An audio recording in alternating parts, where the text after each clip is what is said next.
Imagine a perfect life crumbling in seconds. Ethan James, just 16, thought his world was unbreakable. But one rainy night, a screech of tires changed everything. What if the accident wasn't just fate? What dark family ties were waiting to unravel? Stay till the end. You won't believe the twist that saved him. Ethan James was a typical 16-year-old boy living in a cozy middle-class neighborhood in a small town.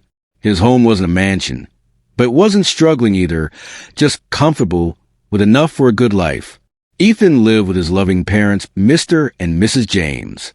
His dad worked as a mechanic at a local garage, fixing cars with a smile, and his mom was a teacher at the nearby elementary school. They weren't rich, but they made sure Ethan never felt any lack. New clothes for school? Done. Books for his studies? Always there. Even that bicycle he wanted last birthday. They saved up and got it for him. Ethan was happy, truly happy. He attended Lincoln High School, where he was an average student but excelled in sports, especially soccer. His days were filled with laughter at the dinner table, where his mom would share funny stories from her classroom and his dad would tease him about his latest crush. Ethan, beta, life is about family. His dad often said, "We got your back, always." Ethan felt secure, loved, and ready to chase his dreams.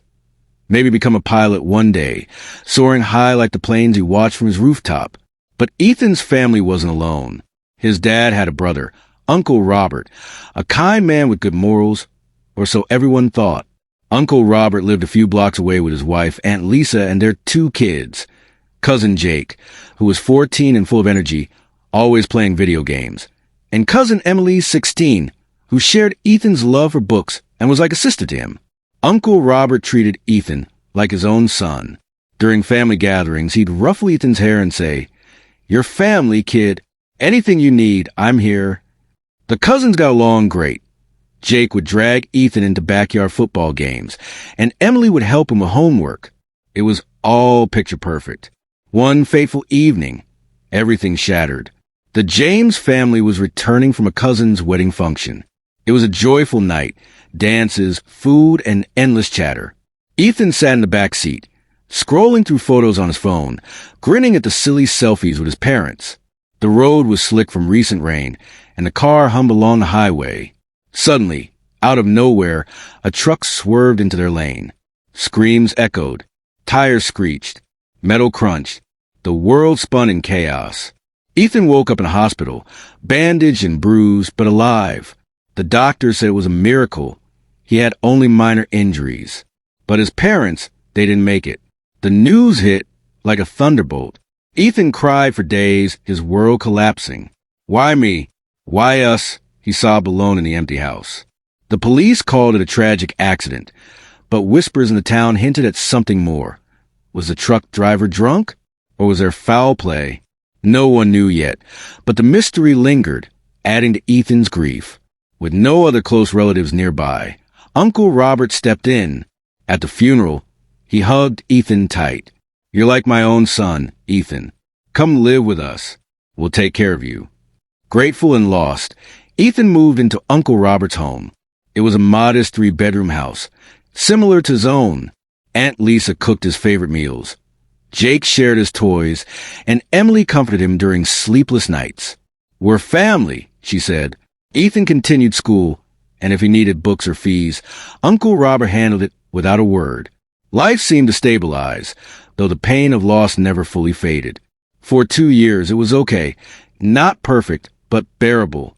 Ethan focused on studies, made new friends, and even joined the school's soccer team again.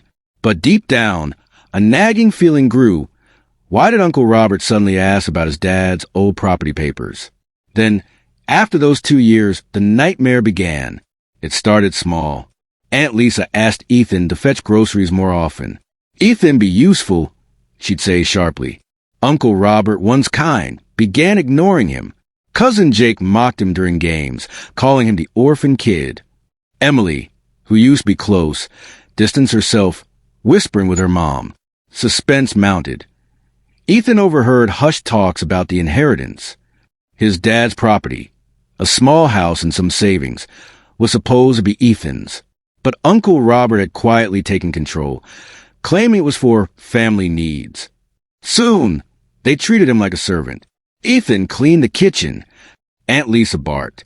Go buy vegetables and get it right this time. If he brought the wrong type of tomatoes, she'd slap him hard, leaving red marks. Uncle Robert watched silently, sometimes joining in with a belt if Ethan talked back. You're nothing without us, he'd sneer. The beatings escalated.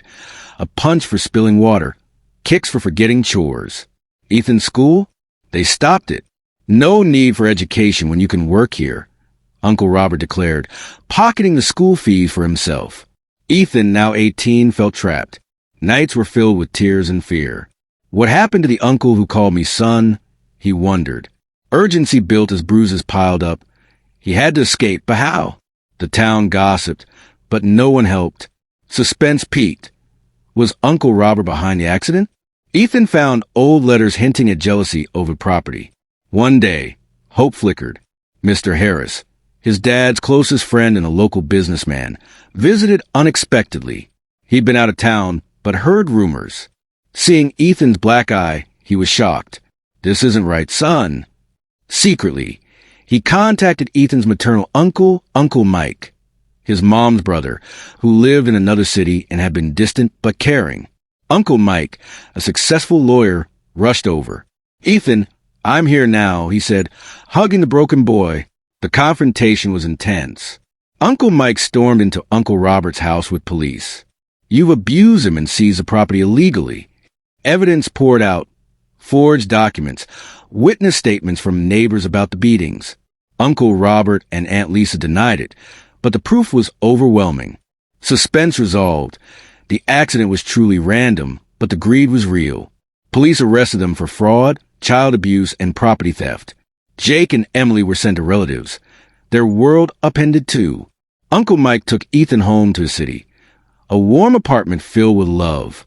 He readmitted Ethan to a good school, covered all expenses from his own pocket, until the property was legally transferred back.